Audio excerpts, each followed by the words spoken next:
What's up everyone, की हाल चाल, सत श्री अकाल, नमस्ते, आदाब। मैं आपका दोस्त प्रिंस खन्ना आ गया हूँ एक नई वीडियो के साथ। और आज की वीडियो में हम बात करने वाले हैं कुछ ऐसे इंटरेस्टिंग फैक्ट्स जिनको आप जान के बहुत हैरान होंगे। The facts are about being a barber और hair stylist in Canada, so I really hope that you enjoy these facts. Fact number 1, you can refuse the service 100% if you don't want to continue that. यहाँ पर क्या होता है, अगर कोई client आता है राइट, और वो बहुत बदतमीज़ है या फिर बहुत पिकी है या फिर आप सोच रहे हो कि ये आपसे हैंडल नहीं होगा, देन आप 100% सर्विस रिफ्यूज़ कर सकते हो। आपको अपने बॉस के पास या मैनेजर के पास जाना है, उसको बोलना कि मैं ये नहीं कर सकता, इट्स ओके। आप पे कोई लीगल एक्शन नहीं होगा, आपको कोई जॉब से नहीं निकालने वाला। बॉस या मैनेजर क्या करेंगे, आपके क्लाइंट को रेफ़र कर देंगे दूसरे कलीग्स के पास, दूसरे हेयर स्टाइलिस्ट के पास, और जिससे कि आपको वो सर्विस ना करनी पड़े। जबकि बैक होम कंट्रीज़ में क्या होता है कि जो ओनर होता है वो बोलता है कि ये जो क्लाइंट है ये 100% आपकी जिम्मेदारी, आपको ही करना है, डजंट मैटर व्हाट। तो ये मैंने बिग डिफरेंस एक नोटिस किया बीइंग वर्किंग हेयर। मैं इंडिया में मैंने तो कभी काम किया नहीं हेयर स्टाइलिंग इंडस्ट्री में, बट जो भी मैंने सुना है लोगों से, मेरी एक सिस्टर है वो भी इंडिया में काम करती थी हेयर स्टाइलिंग का। सो जितना मैंने सुना है वहाँ पे ओनर या फिर टीम से कोई इतना सपोर्ट खास मिलता नहीं है। अगर आपको कोई रिफ्यूज़ करनी है सर्विस तो आप नहीं कर पाते, जबकि कनाडा में you can refuse the service 100% और it's not a big deal here. Fact number 2, आपकी इनकम बहुत ज़्यादा डिपेंड करती है आप कहाँ पर काम करते हो, कौन से सैलून में, कौन से लोकेशन पे काम करते हो। मैं एक एग्जांपल देता हूँ छोटा सा। मैं एक इंडियन सैलून में काम करता था जहाँ पे क्लाइंटेल सारा इंडियन था। 15-20 क्लाइंट करने के बाद मेरे हाथ में जो टिप बचती थी वो $20 से $25 बचती थी for the whole day, right. और मैं एक ऐसी जगह पे भी काम करता था जहाँ पे सब गोरे लोग थे, गोरे लोग आते थे, मेरे कलीग्स गोरे थे, ठीक है। और वहाँ पे अगर मैं 15-20 करता था तो एट दी एंड मेरे हाथ में $70 to $80 कम से कम मेरे हाथ में टिप आती थी। So which is a major portion of your income, you know. सो बहुत ज़्यादा डिपेंड करता है, बहुत केयरफुली चूज़ करें जहाँ पे आप काम कर रहे हो।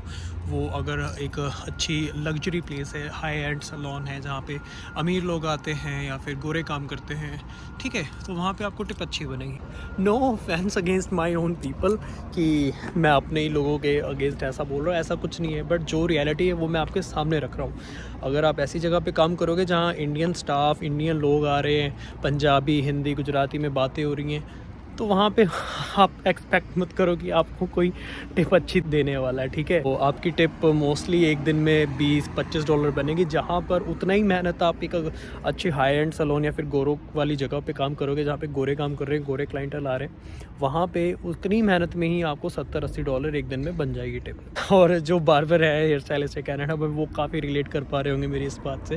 Point number 3, myth. एक मिथ की बात करूँगा। लोगों को लगता है सिर्फ उनको जॉब अगर मिल जाए सैलून बार्बर शॉप पे तो उनकी पीआर पक्की, उनकी पूल में फ़ाइल डल जाएगी, ठीक है, सब कुछ हो जाएगा। बट ऐसा नहीं है गाइस, आपको रजिस्टर्ड होना पड़ेगा एज अप्रेंटिस। अगर आप रजिस्टर्ड हो, दिस ट्रेन लुक्स सेक्सी है। सिर्फ जॉब मिल जाने से सैलून में आपकी पीआर कंफर्म नहीं होती।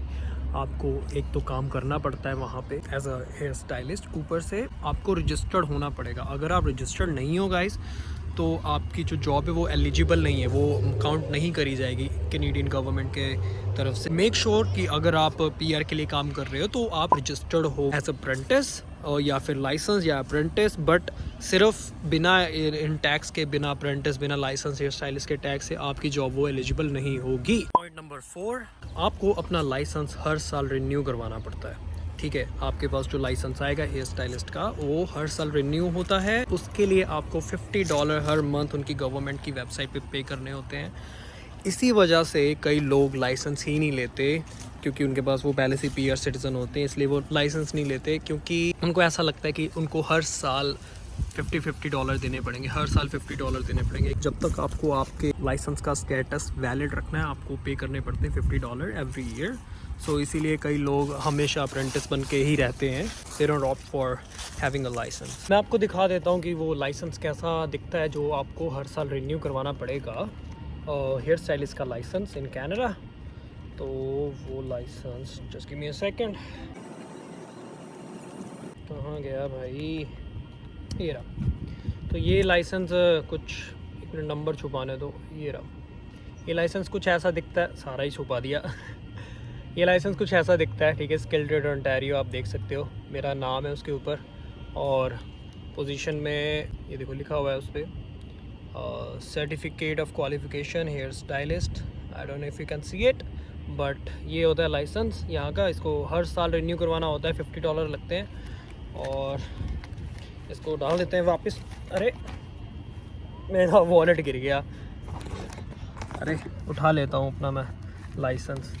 अरे अरे अरे ये पैसे कहाँ उड़ रहे हैं भाई? अरे नहीं यार, ना ना ना पैसे नहीं, नहीं नहीं नहीं नहीं भाई, बचा लिए। ओह, डालने पड़ेंगे वापस।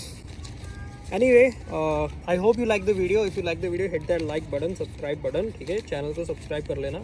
और you can also talk to me on Instagram. मैं अपनी ID मेंशन कर दूँगा। So do let me know if you have any question, I will get back to you guys. Thanks for watching, have a good day.